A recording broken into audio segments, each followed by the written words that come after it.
To my YouTube channel. मैं मधुर वर्मा। आज हम अपना एक नया चैप्टर चालू करने जा रहे हैं, cell cycle and cell division. Cell chapter हम पहले ही कवर कर चुके हैं। उस चारों वीडियो का लिंक जो उसके पार्ट्स में बने हुए हैं वो मैं डिस्क्रिप्शन में आपको प्रोवाइड कर दूंगा। अगर आपको वो चैप्टर पढ़ना हो तो आप वहां से पढ़ सकते हैं। तो सेल साइकिल और सेल डिवीजन स्टार्ट करते हैं। सबसे पहले देखते हैं हमें इसमें पढ़ना क्या क्या है। सबसे पहले इसमें हमें पढ़ना है सेल साइकिल, फिर एम फेज जिसे हम माइटोटिक फेज भी कहते हैं, फिर सिग्निफिकेंस ऑफ माइटोसिस, और फिर हमें पढ़ना है मियोसिस, और फिर सिग्निफिकेंस ऑफ मियोसिस। 5 टॉपिक हमें इस चैप्टर में कवर करने हैं। तो स्टार्ट करते हैं। सबसे पहले देखो, are you aware that all organism even the largest start their life from a single cell? You may have wonder how a single cell then goes on to the form such large organism.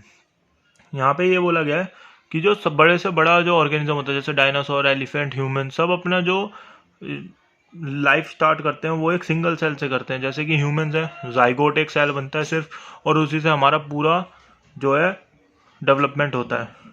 तो अब आप सोच के बहुत हैरान हो रहे होगे कि कैसे एक सेल जो है वो इतने बड़े ऑर्गेनिज्म को डेवलप करता है। आगे देखो, growth and reproduction are characteristics of cells indeed of all living organism. जो ग्रोथ है और रिप्रोडक्शन है वो करेक्टरिस्टिक्स होते हैं सेल्स के। किसके करेक्टरिस्टिक है? सेल के होते ही है, लिविंग ऑर्गेनिज्म के भी है करेक्टरिस्टिक, पर सेल के होते हैं। मतलब सेल जो है वो ग्रोथ भी होती है, सेल के अंदर बड़ा भी होता है साइज में, और रिप्रोडक्शन भी होती है। एक सेल से आगे कई सेल्स भी बनते हैं।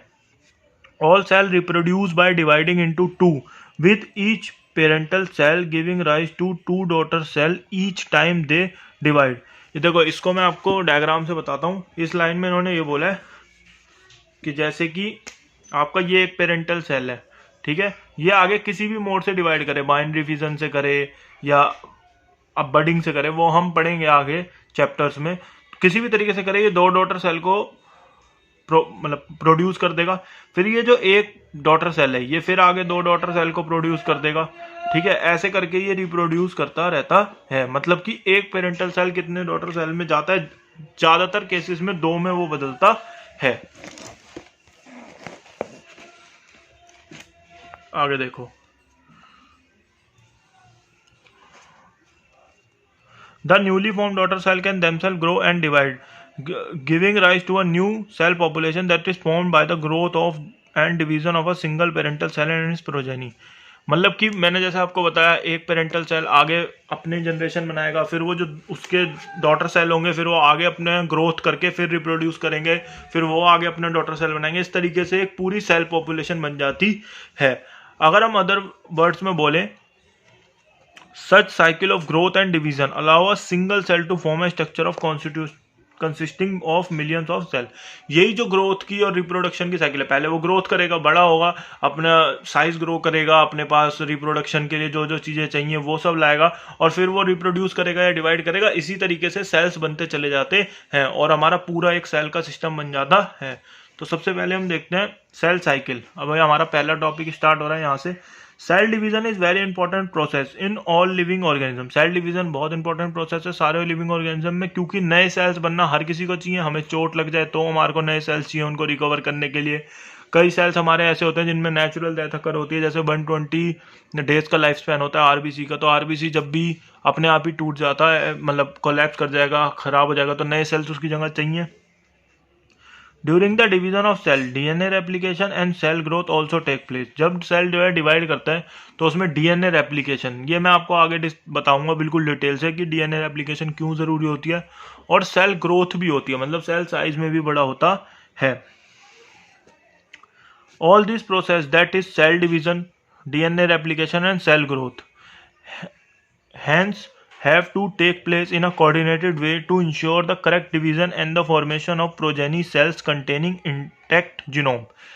सेल डिवीजन, डीएनए रेप्लिकेशन और सेल ग्रोथ तीनों ही एक अपने एक जो है मतलब एक बिल्कुल कोऑर्डिनेटेड वे में होना चाहिए। जैसे पहले ये होगा फिर ये होगा, ये नहीं कि कोई भी चीज़ पहले हो रही है कोई भी चीज़ बाद में, क्योंकि इससे क्या है, आगे आने वाली प्रोजेनी के जो सेल है उसमें जो डीएनए या जो उसमें हेरिडिटरी मटेरियल है उस पर फर्क पड़ सकता है। तो इसका देखो आप आगे कि कैसे कोऑर्डिनेटेड वे में होना चाहिए। देखो, सबसे पहले क्या होगा, सेल ग्रोथ होगी।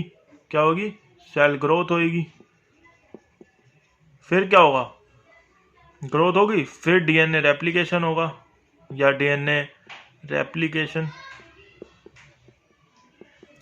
और फिर क्या होगा, फिर हमारा होगा डिवाइडिंग फेज या माइटोटिस फेज। अब आप मेरे को एक बात बताओ, अगर ऐसा हो जाए कि ग्रोथ जो है वो बाद में हो रही है, पहले डिवाइड हो रहा है, फिर डीएनए रेप्लिकेट हो रहा है, फिर ग्रोथ हो रही है, ऐसे तो नहीं होता, ऐसे तो नहीं होता। एक कोऑर्डिनेटेड वे में चलना चाहिए, ठीक है।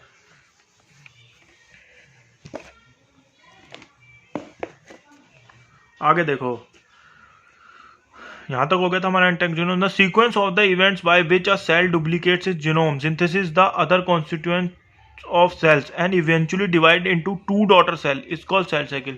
जो पूरा एक प्रोसेस है, ठीक है, किस चीज का प्रोसेस है, जैसे कि सेल पहले अपना जीनोम को डुप्लीकेट करेगा। देखो मैं आपको बताता हूँ, एक सेल डिवाइड करने के लिए किस किस फेज से जाएगा, ठीक है, हम ये समझने की कोशिश करते हैं। देखो सबसे पहले ये एक सेल है, ठीक है, ये साइज में बड़ा होगा, फिर ये क्या करेगा, फिर ये आगे जब ये सोचेगा कि मुझे डिवाइडिंग फेज में जाना है, तो ये अपना डीएनए को डबल करेगा, डीएनए डुप्लीकेट करेगा, ठीक है, डुप्लीकेट करेगा, ठीक है, ये अपने डीएनए को डुप्लीकेट करेगा, तो मतलब इसका डीएनए डुप्लीकेट हो जाएगा। फिर उसके बाद ये अपने जो प्रोटीन्स और भी चीजें चाहिए होती हैं वो हम आगे पढ़ेंगे डिवीजन के लिए या रिप्रोडक्शन के लिए, वो इकट्ठा करेगा, ठीक है। और उसके बाद ये एक टाइम पे आके माइटोटिक फेज को अपनी पूरी कर लेगा, मतलब डिवाइड हो चुका होगा।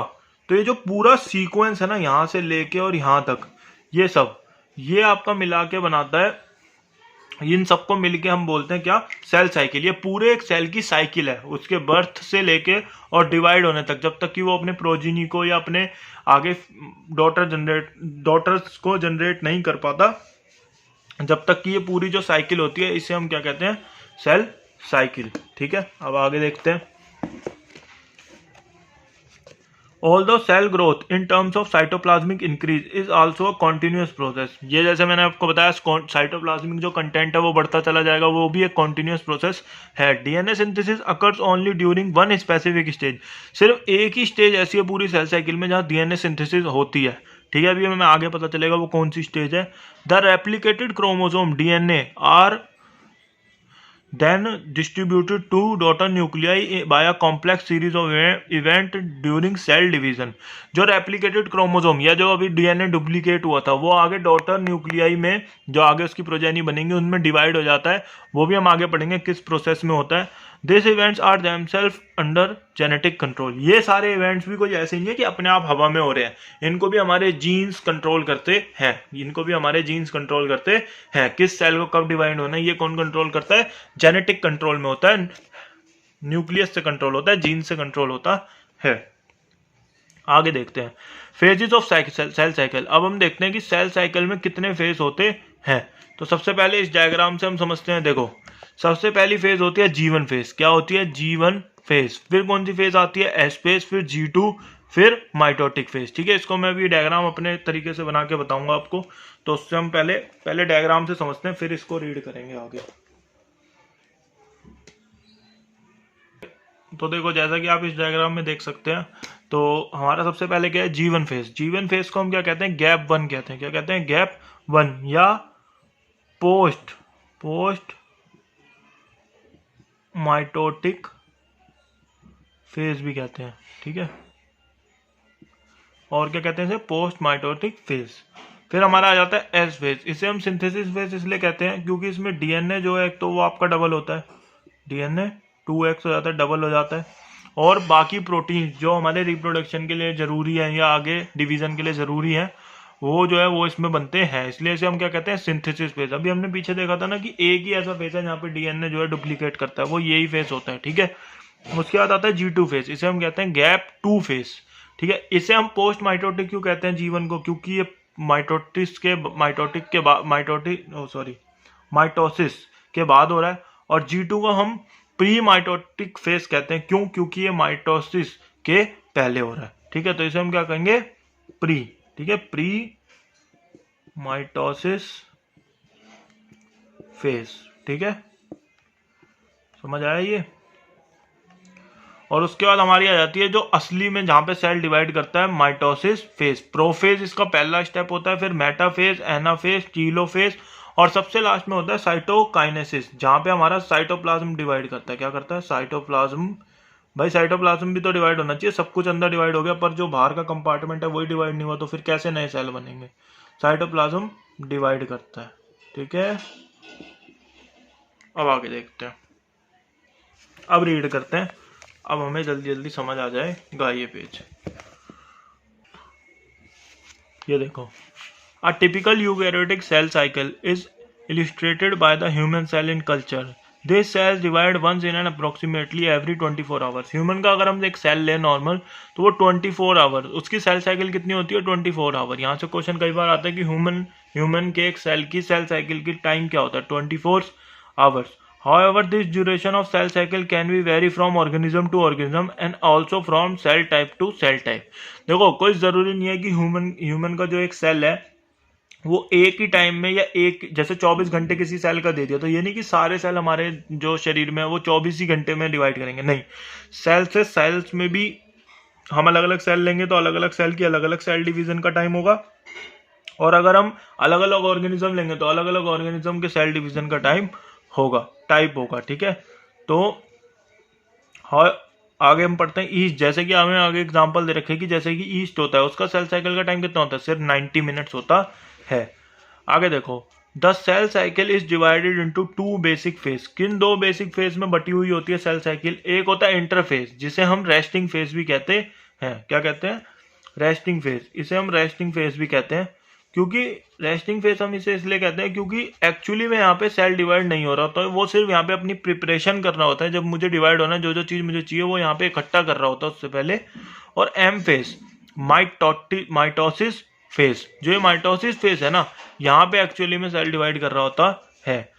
The M phase represent the phase when the actual cell division और mitosis occurs and the interphase represent the phase where between two successive M phase। देखो, 2 सक्सेसिव माइटोटिक फेज या M फेज के बीच में जो time आता है ना, मतलब एक बार सेल डिवाइड किया, अब वो दोबारा सेल डिवाइड जब करेगा उसके बीच का जो टाइम है उसे हम कहते हैं इंटरफेज, जहाँ पे वो प्रिपेयर कर रहा होगा दोबारा सेल डिवाइड में। तो it is significant to note that in 24 hours average duration of cell cycle of human cell, 24 घंटे जो अभी हमने ऊपर पढ़ा था कि 24 आवर में कोई भी सेल जो है वो डिवाइड कर जाता है, तो उसमें से 95% जो है उसमें इंटरफेज में चला जाता है। तो 24 आवर्स में से आप अप्रोक्सीमेटली लगाओगे तो मतलब कि 22 या 21 आवर के आसपास जो है वो सिर्फ हमारा इंटरफेज में या प्रिपरेटरी फेज जिसे हम कहते हैं उसमें चला जाता है।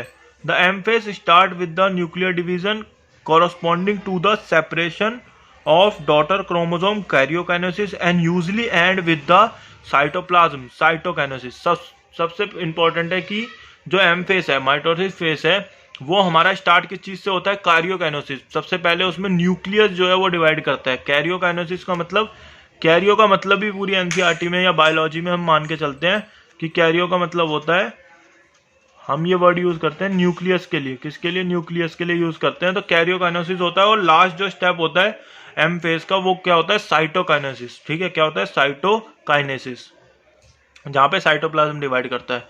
The interface through called the resting phase. जैसे मैंने आपको बताया इसको रेस्टिंग फेज भी कहते हैं, क्योंकि यहाँ क्यों कहते हैं? Is the time during which the cell is preparing for division by undergoing both cell growth and DNA replication in orderly manner. देखो, जैसे रेस्टिंग फेज इसलिए कहा जाता है क्योंकि यहाँ पे सेल जो है वो साइटोप्लाज्म उसका ग्रो हो रहा होता है और जो डीएनए है वो डुप्लीकेट हो रहा होता है। एक्चुअली में यहाँ पे कोई सेल तो डिवाइड हो नहीं रहा होता। तो हम क्या करते हैं? तो मतलब जैसे हमें डिवाइड होता हुआ नहीं दिख रहा होता, वो सिर्फ प्रिपरेशन कर रहा होता है डिवाइड होने की। तो आगे हम देखते हैं, तो इंटरफेस जो है ना वो भी खुद 3 फेज में आगे डिवाइड होती है। तो हम आगे देखते हैं कौन कौन सी वो फेज होती है। G1 जैसे मैंने आपको बताया गैप 1 फेज, S फेज जिसे हम सिंथेसिस फेज कहते हैं, और G2 फेज जिसे हम गैप 2 फेज कहते हैं। G1 phase correspond to the interval between mitosis and initiation of DNA replication. G1 जो है वो किसके बीच की फेज है? मैंने आपको जो डायग्राम से बताया था, G1 फेज जो है वो किसके? माइटोसिस और डीएनए रेप्लिकेशन के बीच वाली फेज है। ठीक है, during G1 phase the cell is metabolically active and continuously grow but does not replicate its DNA। G1 phase के अंदर जो सेल होता है वो माइटोटिकली एक्टिव होता है और अपने जो उसका साइटोप्लाज्म है वो भी ग्रो हो रहा होता है, बस एक ही चीज नहीं हो रही होती, वो होती है डीएनए सिंथेसिस। डीएनए सिंथेसिस किस फेज में होती है? एस और synthesis phase marks the period during which DNA synthesis और रेप्लिकेशन टेक प्लेस। जहां पे डीएनए सिंथेसिस होती है वो फेज होता है एस फेज। ये क्वेश्चन कई बार रिपीट होता है, हर दूसरे तीसरे साल में यही क्वेश्चन पूछ लिया जाता है कि किस फेज में डीएनए सिंथेसिस होती है। वो होती है सिंथेसिस फेज या S phase. During this time the amount of DNA पर सेल डबल। जो पर सेल का डीएनए होता है वो इस टाइम के अंदर वो डबल हो जाता है। If the initial amount of DNA is denoted by 2C, अगर हम इनिशियली किसी डीएनए को 2C से डिनोट कर रहे हैं तो वो एस फेज के बाद 4C हो जाता है। However there is no increase in the chromosome number. Chromosome के नंबर नहीं बढ़ते, ये मैं आगे आपको बताऊंगा। क्रोमोसोम का नंबर हमारा इसमें नहीं बढ़ता, एना फेज में बढ़ता है। जो एना फेज आएगी ना माइटोसिस की या मियोसिस की, उसमें हमारा क्रोमोसोम का नंबर बढ़ता है, एस फेज में नहीं बढ़ता। ये याद रखना है, एस फेज में सिर्फ अमाउंट ऑफ डीएनए डबल हो जाता है।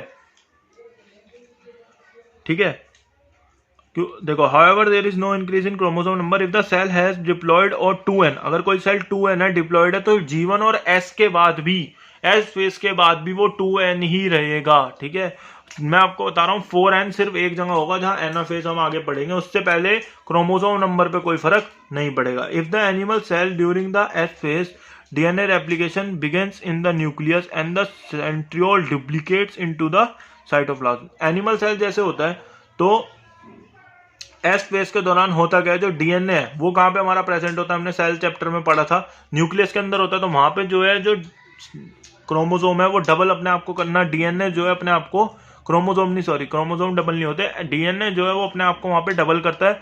और जो सेंट्रियोल है जो हमने पढ़ा था सेल चैप्टर के अंदर, जिसके अंदर जो हमारा हेल्प करता है सेल डिवीजन में, वो जो होता है वो ऑर्गेनली हमारा साइटोप्लाज्म में प्रेजेंट होता है। तो वो साइटोप्लाज्म में डुप्लीकेट करता है, मतलब दोनों चीजें डबल डबल हो जाती है, क्योंकि आगे वो दो में बटेंगी तो बराबर बटनी चाहिए। During the G2 phase protein are synthesis in preparation of mitosis while cell growth continues. Cell growth इन तीनों ही फेज के अंदर चल रही होती है। G2 फेज के अंदर जो है हमारे और जो प्रोटीन रह जाते हैं ना, एस फेज में जो प्रोटीन नहीं बन पाते, वो बाकी बचे हुए प्रोटीन G2 फेज के अंदर बनते हैं।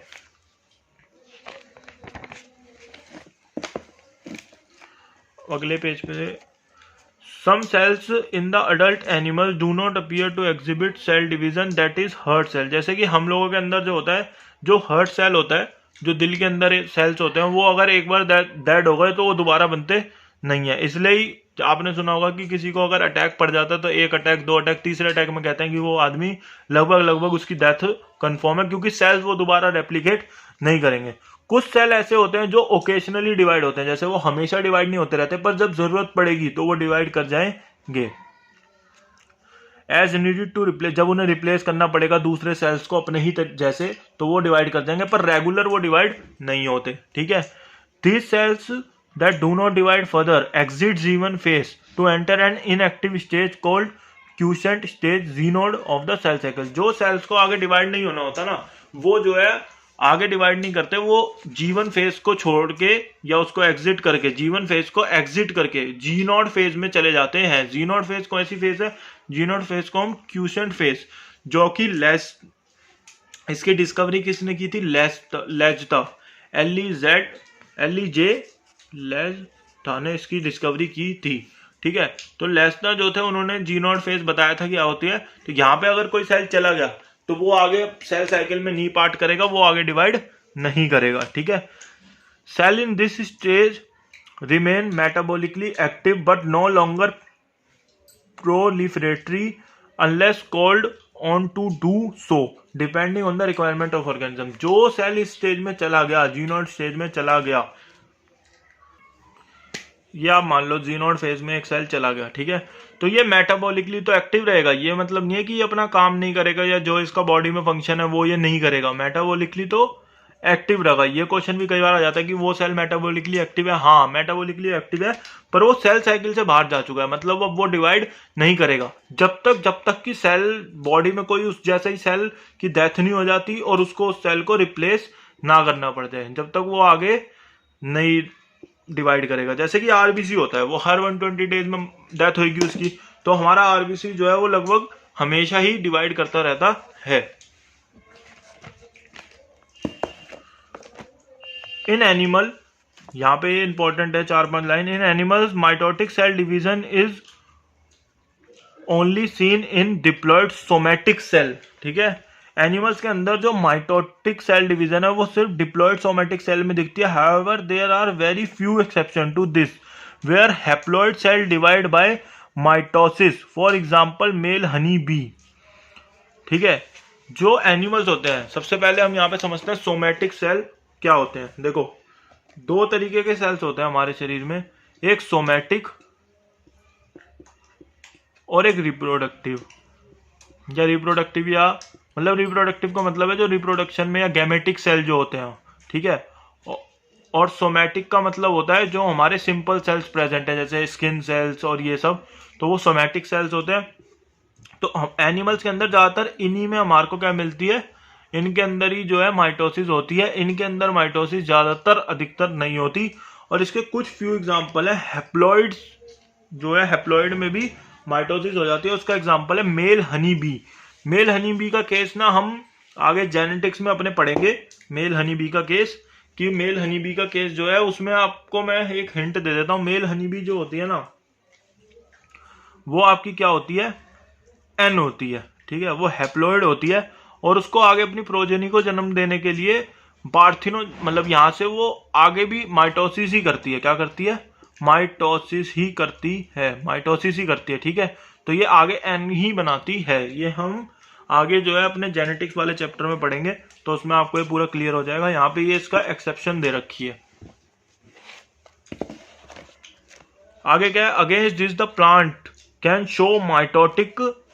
Show mitotic division in both haploid and diploid cell. Plants के अंदर हैप्लॉइड और डिप्लॉइड दोनों सेल्स के अंदर माइटोटिक डिवीजन होती है। फॉर यू, हाँ, अल्टरनेशन ऑफ जनरेशन, जब आपको मैं पढ़ाऊंगा जो प्लांट वाला चैप्टर है डाइवर्सिटी में, तो वहां पे आपको पता चलेगा कि अल्टरनेशन ऑफ जनरेशन भी एक प्रोसेस होता है, जिसमें कि हमारे को पता चलेगा कि हैप्लॉइड और डिप्लॉइड दोनों तरीके के सेल्स जो होते हैं एनिमल्स के अंदर, उसमें हमारी माइटोटिक डिवीजन होती है।